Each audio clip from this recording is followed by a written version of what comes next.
पंजाब में सेनेट की खाली जनरल नशिस्त पर इलेक्शन कल होगा। हुकूमती इत्तेहादियों के उम्मीदवार हाफिज अब्दुल करीम हैं।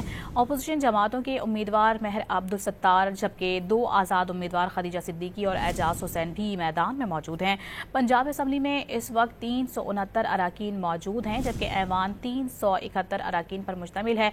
अपोजिशन रुकन मियां असलम इकबाल ने ताहाल हलफ नहीं उठाया। बहाल होने वाले 26 अरकान को भी वोट डालने की इजाज़त होगी।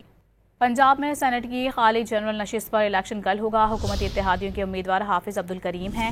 अपोजिशन जमातों के उम्मीदवार महर अब्दुल सत्तार, जबकि दो आज़ाद उम्मीदवार खदीजा सिद्दीकी और एजाज हुसैन भी मैदान में मौजूद हैं। पंजाब असम्बली में इस वक्त 369 अरकान मौजूद हैं, जबकि ऐवान 371 अरकान पर मुश्तमिल है। अपोजिशन रुकन मियां असलम इकबाल ने ताहाल हलफ नहीं उठाया। बहाल होने वाले 26 अरकान को भी वोट डालने की इजाज़त होगी। पंजाब में सेनेट की खाली जनरल नशिस्त पर इलेक्शन कल होगा। हुकूमती इत्तेहादियों के उम्मीदवार हाफिज अब्दुल करीम हैं। अपोजिशन जमातों के उम्मीदवार महर अब्दुल सत्तार, जबकि दो आज़ाद उम्मीदवार खदीजा सिद्दीकी और एजाज हुसैन भी मैदान में मौजूद हैं। पंजाब असम्बली में इस वक्त 369 अरकान मौजूद हैं, जबकि ऐवान 371 अरकान पर मुश्तमिल है। अपोजिशन रुकन मियां असलम इकबाल ने ताहाल हलफ नहीं उठाया।